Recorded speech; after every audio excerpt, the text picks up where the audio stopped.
حج 2026 کے 4 special packages Alyaseen tours and travels 15 جنوری 2026 booking کی آخری تاریخ۔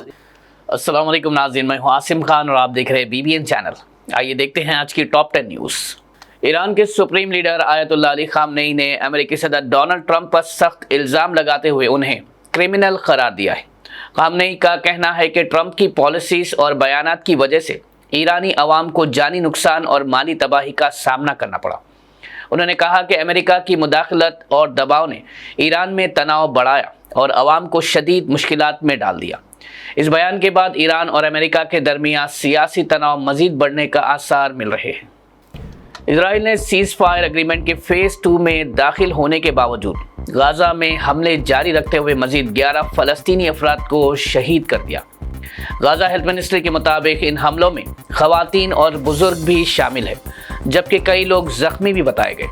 فلسطینی اداروں کا کہنا ہے کہ سیز فائر کے بعد بھی زمینی اور ہوائی کارروائیاں جاری ہیں۔ اس صورتحال پر انٹرنیشنل سطح پر تشویش برقرار ہے اور سیز فائر پر عمل درآمد پر سنجیدہ سوالات اٹھ رہے ہیں۔ امریکی صدر ڈونلڈ ٹرمپ نے غزہ کے لیے ایک بورڈ آف پیس کا اعلان کرتے ہوئے اس میں کئی اہم انٹرنیشنل شخصیتوں کو شامل کرنے کا دعویٰ کیا ہے۔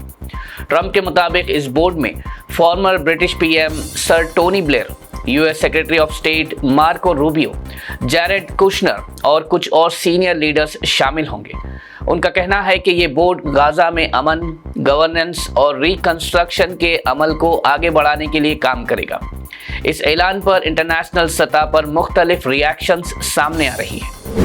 امریکی صدر ڈونلڈ ٹرمپ نے گرین لینڈ کو امریکہ کے قبضے میں لانے کے اپنے ارادے پر مخالفت کرنے والے ممالک کو سخت وارننگ دی ہے۔ ٹرمپ نے کہا کہ جو کنٹریز US کے گرین لینڈ پلان کے خلاف کھڑی ہوں گی ان پر ٹریڈ ٹیرفز لگائے جا سکتے ہیں۔ ان کا کہنا تھا کہ گرین لینڈ امریکہ کی نیشنل سیکیورٹی کے لیے نہایت اہم ہے اور اس پر کسی قسم کا کمپرومائز نہیں ہوگا۔ ٹرمپ کے اس بیان پر ڈنمارک اور یورپ کے کئی ممالک نے سخت ریاکشن دیا ہے اور اسے دباؤ کی سیاست قرار دیا جا رہا ہے۔ اس خبر کے بعد انٹرنیشنل سطح پر نئے سیاسی اور تجارتی تناؤ پیدا ہونے کا اندیشہ ظاہر کیا جا رہا ہے۔ کانگریس پارٹی نے وزیر اعظم نریندر مودی کی سرکار پر تنقید کرتے ہوئے امریکہ اور پاکستان کے درمیان ہوئے جوائنٹ ملٹری ایکسرسائز پر سوال اٹھائے۔ کانگریس لیڈر جے رام رمیش نے کہا کہ امریکی اور پاکستانی فوج کی مشترکہ مشق مودی سرکار کی فارن پالیسی اور وشوا گرو کے دعووں پر بڑا نشان ہے۔ ان کا کہنا تھا کہ جب بھارت سیکیورٹی اور ڈپلومیسی کی بات کرتا ہے اس وقت امریکہ کا پاکستان کے ساتھ فوجی تعاون تشویش پیدا کرتا ہے۔ کانگریس نے مطالبہ کیا کہ سرکار اس معاملے پر ملک کو واضح جواب دے۔